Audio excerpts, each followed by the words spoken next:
1, 2, 3, 4. Screen time, screen time, screen time, screen time. It's my screen time too. Screen time. Hello, and welcome to It's My Screen Time Too, the podcast where two moms honestly hope that it never falls to any of their children to have to solve the mystery of where they've disappeared to. I'm Katie. And I'm Deborah. And I have two sons, Jay, he's 3, and Kenny, he's 5 months. And I have 3 kids, a 9-year-old boy named Tony, and boy-girl twins who are 6 named Libby and Nate. They're so cute, right? They are usually so cute. Yeah, we like to tell a quick story about how awesome our kids are, or awful, depending on the week, because in addition to being pop culture consumers, we're moms too. Did your kids do anything cute this week, Katie? So kind of similar to the last anecdote I shared about Jay, becoming an actual human who wants to have conversations. Mm-hmm. This morning as we were getting in the car to school, he was talking about how he used to live in Paris when he was really young, before there were any dogs there and before there were any people there. That's what he said. And I was like, oh, wow. So you were there all alone? That must have been pretty lonely. And he becomes very adamant and he says, no, Mom, I was fine on my own. I can handle myself. Wow. And I just laughed and said, okay, well, I'm glad you're not alone anymore because I like to spend time with you. But he was just so firm in that assertion, which is super funny coming from the kid who cannot entertain himself for more than 30 seconds. Right. What happens when you get hungry, Jay? Exactly. How are you going to get those chicken nuggets out of the oven? Oh, silly guy. How about you? My kids are having some kind of a health unit in school, and they said that February is like health month. Mm-hmm. I don't know if that's just their school or officially. I've never heard of that before. And they have some weird resolutions. Like Libby says she's going to give up sugar. She's not going to have one bite of sugar in the month of February. And I'm like, what are you going to eat then? Yeah, you can't fast. Because her diet is terrible. And then Nate said that he's not going to have one bite of salami for the whole month of February. Wow. Which is fine. But it seems like an odd thing to give up. Yeah. I don't know what. I wish that I could have heard what their Fayed/health teacher, the presentation that he gave, because he also talked to them about limiting screen time, Mm-hmm. and they have no resolutions about that. Maybe they know that their mom is already doing a great job there. But it also seems kind of weird for a Catholic school to be encouraging kids to give up something big before it's not Lent. It's a whole month before Lent. Right. Oh, maybe it's leading up to Lent. Who knows? Because you know that after giving up sugar for a month, she's not going to be super excited to give up something else the following month. Right. Maybe salami. They'll just swap. Swapsies. Wow, that's really interesting. I look forward to hearing how it goes. Yeah. Maybe Libby will develop a heretofore unknown obsession with kale. Who knows? It would be nice if she would at least eat a baby carrot. I would support that. Yeah. Isn't it so sad when they eschew even the sweet vegetables? It's what do you want, kid? I'm trying my best. I'm only giving you the vegetables that taste like candy. Just please oblige me. All right. Well, screen time in the news. We are discussing this week an article about Mattel, the toy company, which is suffering. Their stock price was down 27% last year, according to the article that we read. And so they're going to attempt to recover from their financial problems by getting into movies. And so they're going to make a Barbie live action film starring Margot Robbie, who is a great actress. I love her. Really? And she's really pretty. I mean, she looks like a real life Barbie for sure. She is beautiful. I'm curious as to what she's done that you love so much? I mean, I don't really feel about her one way or the other, but I would not say that I count her among my favorites. Mostly I saw like I think it was a clip online of an interview she did with Ellen, and she talked about how she and her husband were on their honeymoon and they were like working out in the gym of their hotel or resort, and then the Obamas were there.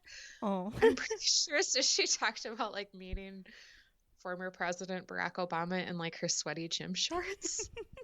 It was a really funny, like self-deprecating story. Oh, okay. That's fine. So you like her because she's a human. Yeah. All right. I can get behind that. So my question for you is like Barbie now? Really? Live action Barbie. Yeah. But even like Barbie period. I mean, you have a girl. And I guess but is Barbie even really still a thing? I mean, there are Barbies in toy stores or in the toy aisle at Target. Libby is not super into Barbies, so I am not knowledgeable about that universe of kids' toys. The article said that they're like basically trying to copy Hasbro, and Hasbro has had like a lot of financial success with their Transformers film franchise.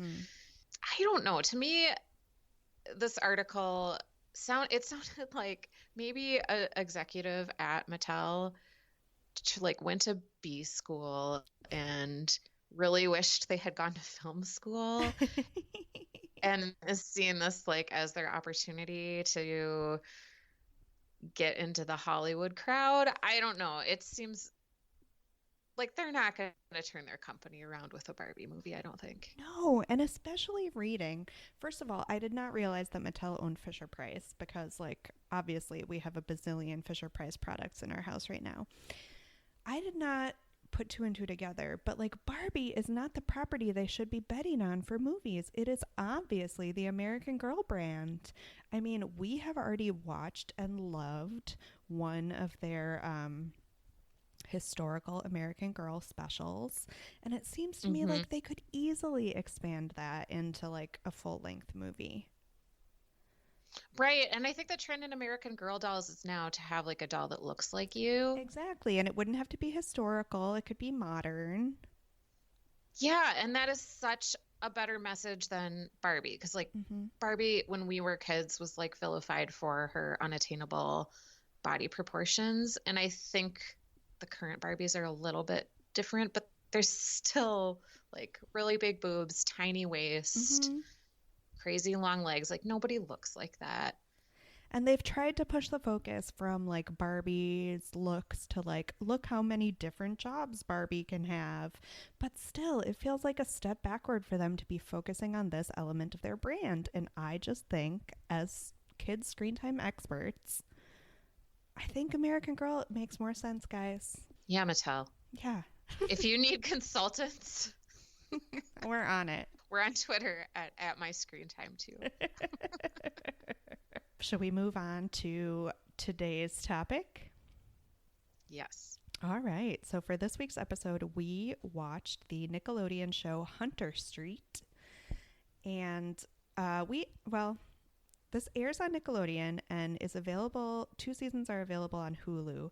It premiered in 2017. I'm not 100% clear on whether Nickelodeon is airing a 3rd season because I did look on the Nickelodeon website and it wasn't listed among their shows. So I don't know. Maybe they're calling it quits after 2, but it is, interestingly enough, a show from the Netherlands. So it's all in English, but it takes place in Amsterdam. Let's see if I can summarize it really quickly. So our hero is a foster kid named Max, and he joins a foster family called the Hunters, and they have they have 4 other foster kids, ranging in age from the youngest to the oldest. It's Annika, Sal, Tess, and Daniel.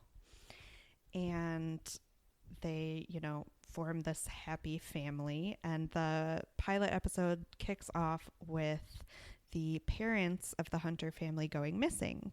So I don't know how long this continues, but the plot of at least the first few episodes is them trying to solve the mystery of what happened to their parents. I am really excited to talk about this because I love mysteries. The show is not actually what I originally thought it was going to be, which I thought it was going to be more of a mystery of the week as opposed to a long form serialized mystery, but that doesn't mean it's bad. I'm still super jazzed about it. It was nice to do a teen show as a change of pace from the last preschool show we did, Peg Plus Cat. And we also kind of like the foster family angle because that's not really a portrayal that we see on TV all that much. I know there's The Fosters, which is like the popular show about foster kids, if that's even still going on. I think it's Disney, right? I have no idea. Okay. But that was it's more geared towards teens. It kind of felt more like a teen soap show. So this is a little different. We watched the first 3 episodes just because the show is so heavily serialized. So episode 1 was The New Hunter. Episode 2, Saganash. And episode 3 was The Secret Room. So we'll start by going through the episodes one by one, and then we'll move on to our more general thoughts. Deborah, would you care to summarize the pilot for us? Yes. Well, your summary of the show is similar to the summary of this pilot. Like, we meet all of the characters. So Max is the newest addition to the Hunter family, and he apparently has had some problems in the past with foster families. So his social worker, as he's biking him, because it's Amsterdam, to his new foster family's house, he's encouraging Max to get along, not cause any problems. And he seems to fit right in. So Annika is the little sister, and she's like real enthusiastic. They all have kind of a one-note personality. Yeah. Sal is the smart little brother. So he's actually in Max's class when they go to school. Daniel is the meathead because he's always exercising and he's portrayed as really, really, really, really dumb. And Tess is like standoffish. So Max fits right in. On the first evening that he's there, he is like sitting on the stairwell, overhears kind of a mysterious conversation between Kate and Eric Hunter, the foster parents, and adoptive parents in some case, because they've adopted the other kids. Oh, okay. I think. And they go out to the opera, and then they never come back. So the next morning, all the kids realize that Eric and Kate are missing, thus beginning the search. Mm-hmm. So what did you think of the pilot? I thought it had like the feel and look to all big kid shows. Mm-hmm. And I don't know if it's the age of the actors and like the expertise of the actors, or if it's the way they're directed, but the acting is not subtle. It feels really over directed to me and really not great acting. Oh my god. Unfunny jokes. Oh man. Wooden dialogue. Cliche after cliche. I don't know. What did you think? Deborah, I am just thinking back to the last teen show I can remember us talking about, which was Night Squad. And I seem to remember you having a really positive reaction to that one, which kind of shocks me because I thought that this one approached realism. I mean, setting aside, because obviously Night Squad takes place in a fictional medieval kingdom, whatever. Mm-hmm. But this one approached realism a lot more as far as the emotional reaction of the actors. I thought I responded much more positively to it,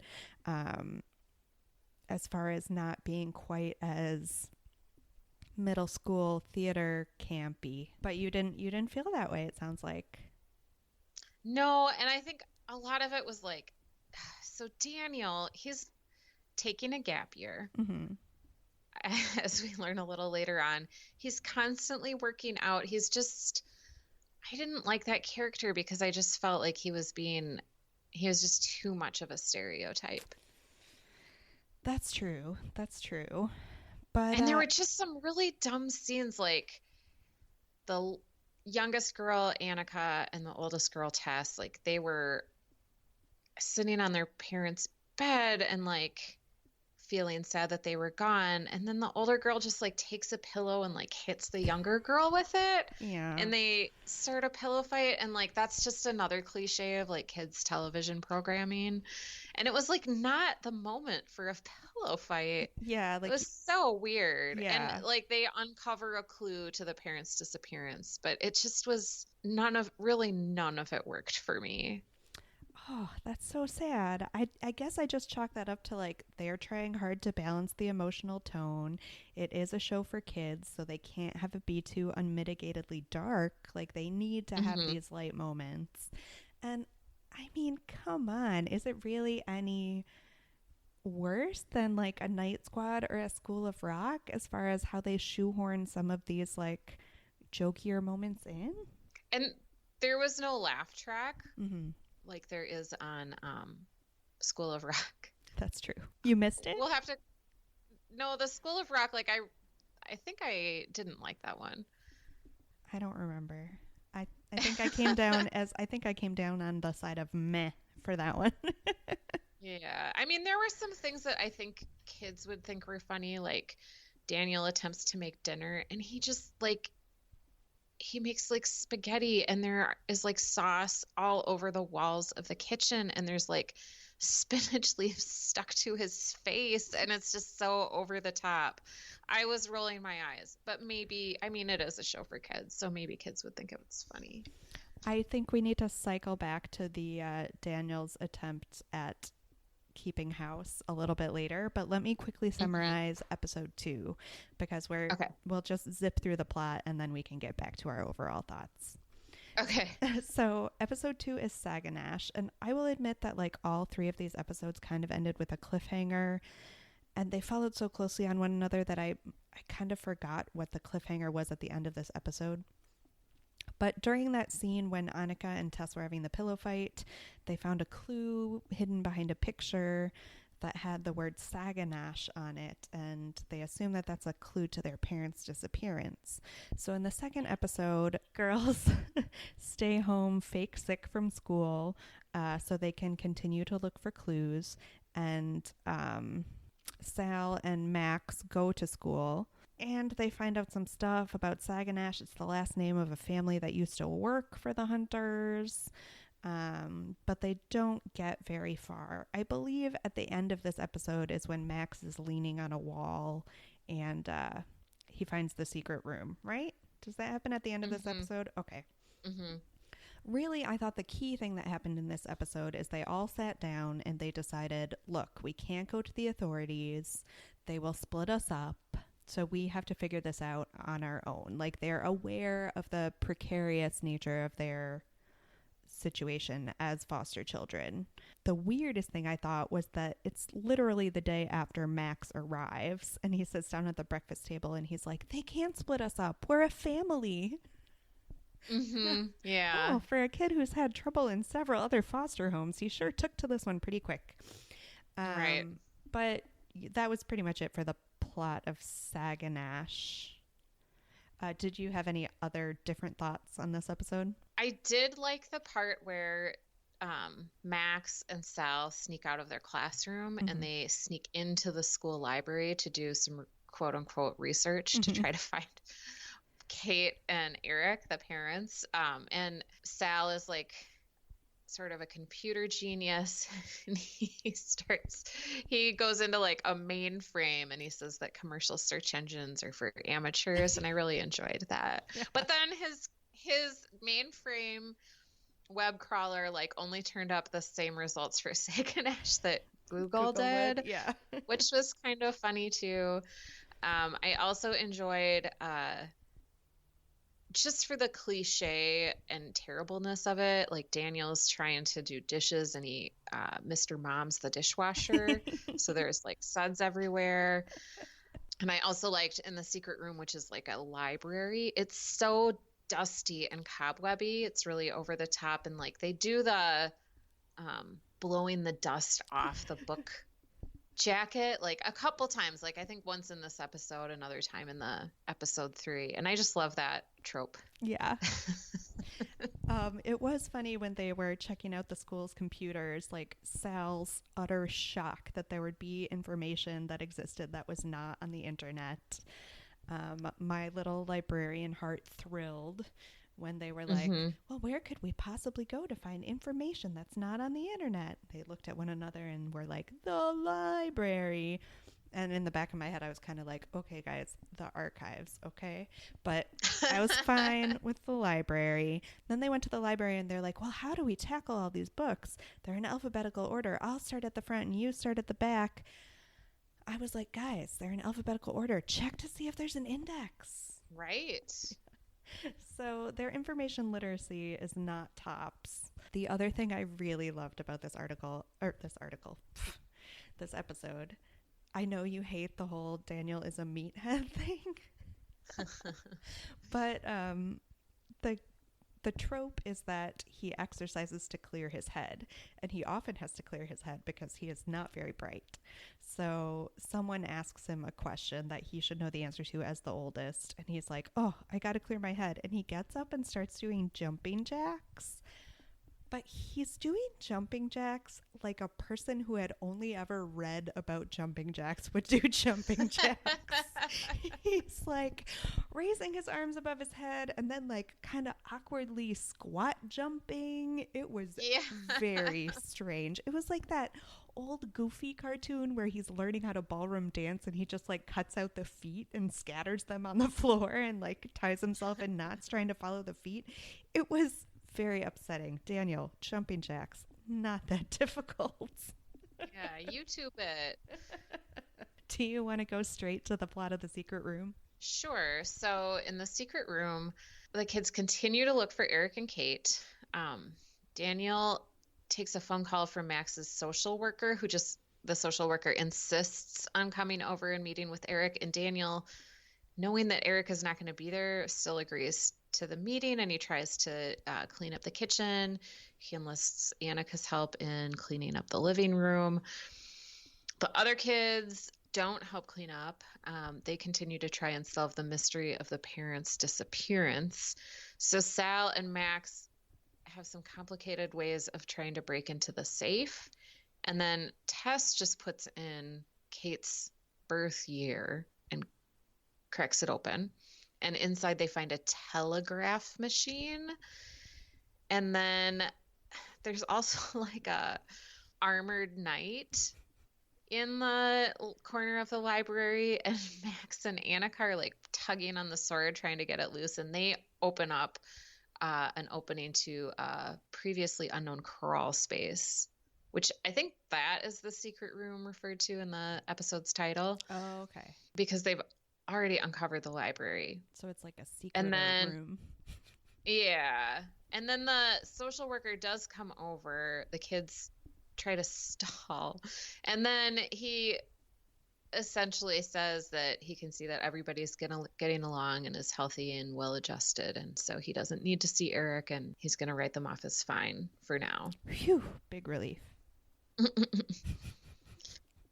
And then this episode also contained like like the parents have been gone for one day and they're running out of food and the kids don't know what to do. So Max goes to the grocery store and like in true like orphan or home alone, my parents have disappeared form, like he only gets junk food. But it should be said that Max is, I mean, minimum 14. Right. Like he's not 7. He should kind of know at least that he needs like bread for peanut butter and jelly or something. Yeah, he buys like suckers and chips. So little faith in teenage boys. But speaking of faith in teenage boys, the Netherlands is often held up as like an example of perhaps a more equitable gender relationship, right? Mm-hmm. So Daniel is the oldest child in the family. He's 17. Tess is right below him, not far below him. She's at least 15, probably more like 16. But it does not occur to her at any point that she should be the one cooking dinner, doing dishes. She just happily lets Daniel tackle all these things and screw them up spectacularly. And she is just unruffled by that. And I loved that. I loved that they didn't put any pressure on Tess to like step in and be the little mother of the family. I just applaud that. Yeah, that's a good point. Yeah, I didn't pick up on that. That's really good.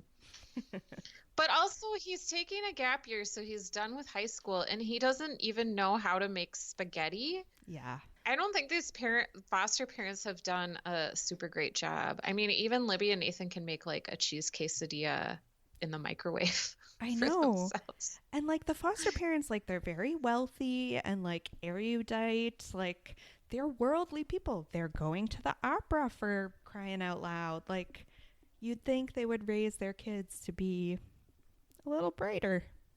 Mm-hmm. A little more self-sufficient. Yes. Do you have any feelings? I know I addressed this a little bit at the top about the fact that I love mysteries. How do you feel about mysteries? I enjoy mysteries. I don't like really scary shows. Mm-hmm. So, and I don't like super violent shows. Mm-hmm. So for me, this is good. Like, it's very intriguing, but it's not like supernaturally scary. Right. Important question. If you leaned against a bookshelf in your house and the wall opened into an extremely cobwebby secret room, would you explore it? For sure. Yeah. You wouldn't be scared? No. How about you? I would, but I would need like 3 other people to go in with me. There's no way I would go in by myself. Did you read or watch a lot of mysteries growing up? I remember really liking Harriet the Spy. Mm-hmm. You remember that one? And then I loved Christopher Pike. Ooh, spooky mysteries. Yeah. I loved those when I was a little older. Yeah.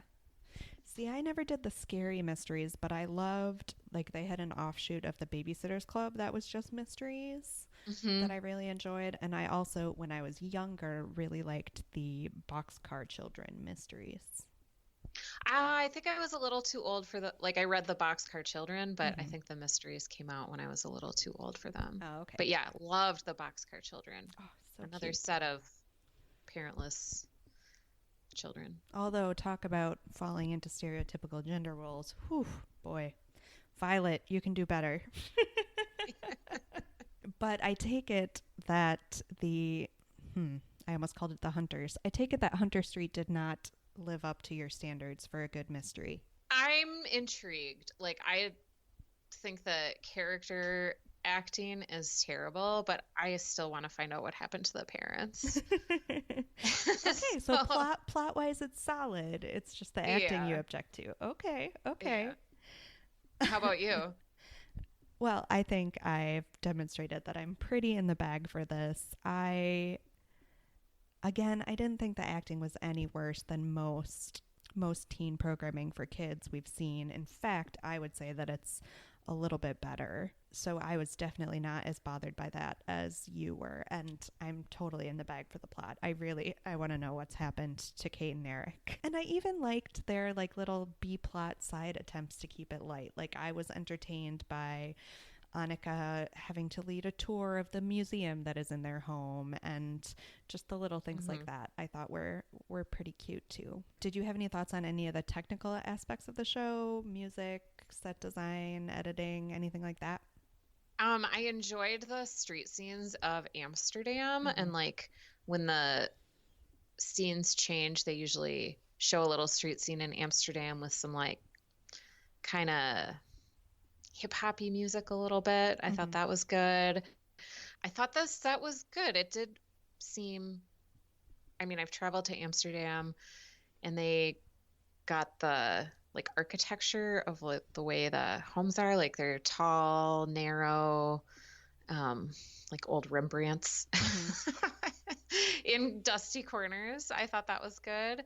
And then there were some like spookier scenes and the music was appropriately foreboding. So I thought that was all well done. How about you? Yeah, I thought it was really interesting to go outside kind of our comfort zone as far as shows set in the US with American kids. It was nice to get a different perspective. I liked what they were trying to do there, kind of, set a slightly different tone, which I really appreciated. And I liked the little touches that just passed by without comment, like the fact that they bicycled places. I thought that was really interesting. Let's talk for a minute about the accents. Okay. Speaking of the fact that it's set in Amsterdam, so the kids all have American accents. Mm-hmm. The social worker has kind of a British accent, a touch like Netherlands accent. So maybe English is not 100% his first language. Mm-hmm. Same with Kate, the mom. Eric Hunter has a British accent, and he explains this in the first episode that his parents, the Hunters, adopted him from the UK, and that explains his accent. Mm-hmm.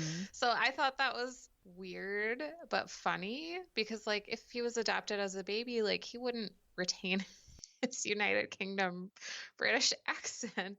And why do the kids all speak American English? Like at one point, Annika, when they're meeting Max, he's like giving them all nicknames and he's kind of being a jerk. And she's like, "Can I call you dude bro?" Which was totally funny. I enjoyed that. But it wasn't, the accent work was not consistent at all. I did look up these actors' IMDb profiles, which they didn't, Mm-hmm. none of them had extensive profiles. But I think they're all from the Netherlands. So I don't know. Okay, so is it generational maybe? I don't know, because I've never been there, so I'm not familiar with like how the accent would actually be when speaking English. You said it'd be closer to the social worker's accent. I think so, but I mean, I was there a long time and I didn't talk to a lot of people who were native to the Netherlands. So maybe I it is just generational. I imagine that the social worker was the most authentic, but I have very little to base that on.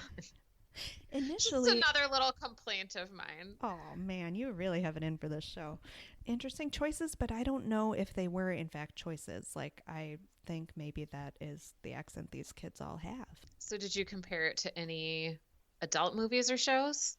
So the first show that came to mind, kind of like, well, yeah, a similar sort of like freewheeling tone while dealing with serious subjects, is the show Shameless. Have you seen that one? Okay, I have not. Okay, so the American version is on Showtime, and there is also a long-running British version, and I guess I would compare it equally to either of these. And it's also about like a very large family of kids that have to essentially function as adults. And, in Shameless, like they're partying and cursing and like doing lots of illegal things to get by, which of course the Hunter kids aren't doing. But it has a similar sort of like, yeah, their situation is dire, but it also cuts away to like absurd moments. And yeah, I can picture that, like the print ads for it. Who's the dad? In the American version, it's William H. Macy. Yes. Okay.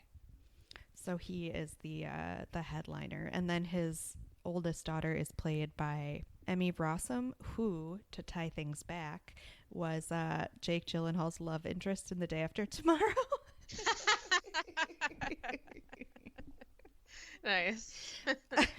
So that was the first adult show that came to mind. How about you? I thought immediately of How to Get Away with Murder, because Max kind of looks like the Harry Potter guy. Yes. I can't think of the name.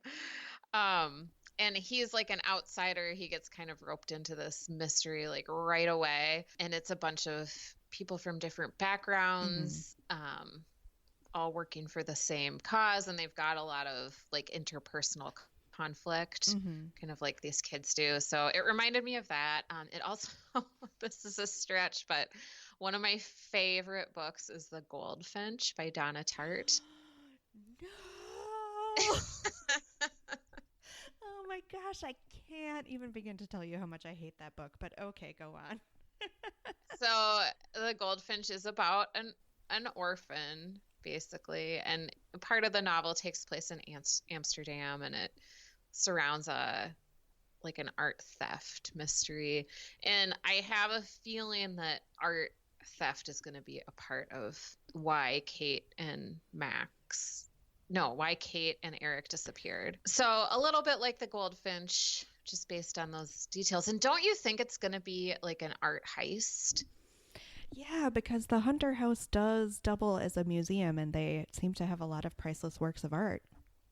And they've got all of those cobwebby Rembrandts in the secret library room. Yeah. If I had a Rembrandt, I would not be keeping it in the cobwebby secret room. No.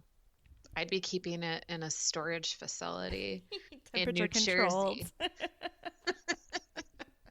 Like in the Goldfinch. I cannot believe that's one of your favorite books. I cannot believe you hated it. I hated it so hard. To be fair, like I went into it prepared to hate it because I also hated The Secret History, which was Donna Tartt's previous really big hit. You went to middle. Yeah, because I thought it was going to be some sort of larger commentary on like small liberal arts colleges, and then it just wasn't. Oh well, sorry about that side note about our wildly diverging literary tastes. We also have wildly diverging television tastes, which is what makes this podcast so intriguing. So did you cast the gritty HBO reboot? Yeah, just going on How to Get Away with Murder. So I would like to see Viola Davis and Bryan Cranston, because I think that Eric Hunter, the dad, really resembles Bryan Cranston a lot. That's how I came up with that. Okay. I would like to see those two as foster parents, but they have like a double life, kind of like the Angelina Jolie, Brad Pitt vehicle, Mr. and Mrs. Smith. Ooh.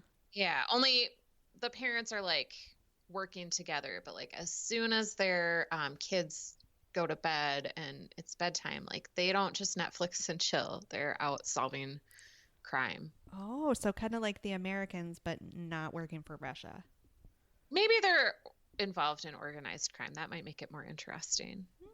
I like it. I was sort of like you were stuck on How to Get Away with Murder. I was stuck on Shameless, and I thought we could just take the cast from Shameless, which is kind of jump the shark. Like I gave up on it, and I'm a super completist, so that must tell you how impossible it has become. So we could just take that cast and we could put a little twist on their situation and just have them solving mysteries all of a sudden.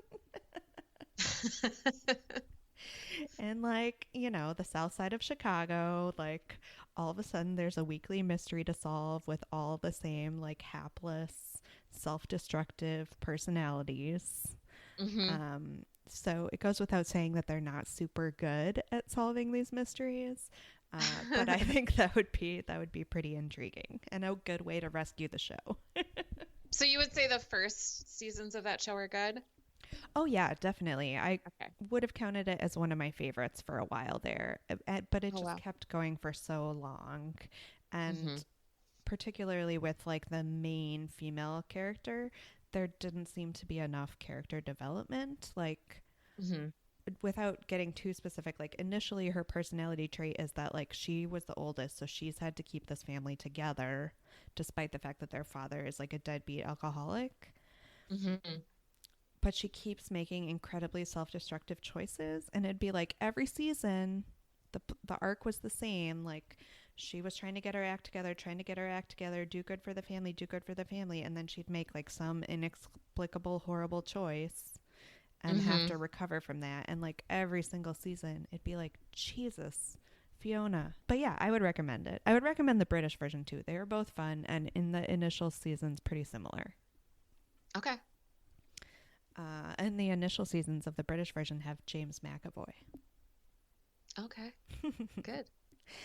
Do you think it was better when we were kids? I can't think of, I mean, we both mentioned books that we liked as kids that were mysteries. I don't remember a show like this, and I would have loved to watch this when I was a kid. Agreed. The only thing I could think of was there was a very hard to find, just because this was the days before you could just find anything streaming or buy it on Amazon.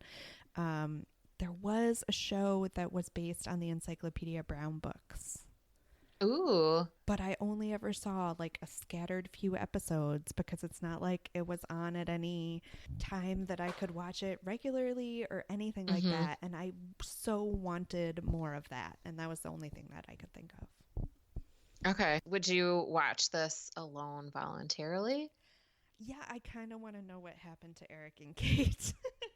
I didn't even like this show, and I think I will. I want to find out what happens to the parents. Did you watch it with any of your kids? I did not. I did not. I'm not sure what they would think of it. Yeah. Should we do 10 seconds on whether it's good for them? Yeah, I think it would be fine, except for, I mean, I think that meathead stereotype is just as bad as when like pretty blonde girls are depicted as dumb or easy in film and television. So I didn't like that. Other than that, though, it's probably fine. I would agree with that, with the caveat that I did like that he was left with the domestic chores, which I thought was a nice way of flipping the script.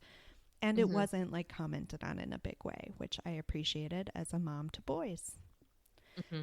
But definitely too complex for my kids right now, so we won't be watching Hunter Street together. But I can't guarantee that I won't watch it alone.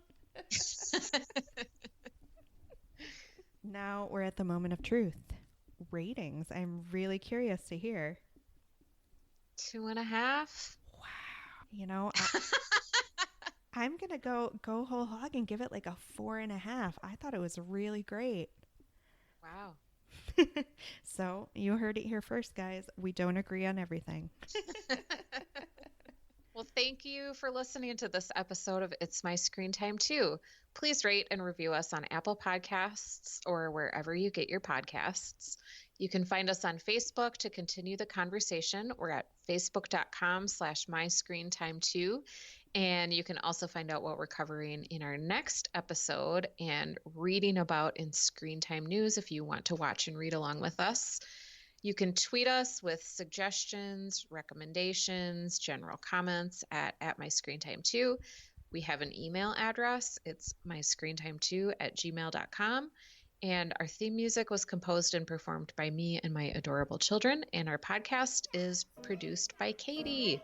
Tune in next time for more real talk about the movies and TV beloved by kids and tolerated by parents. Bye. Bye. Screen time.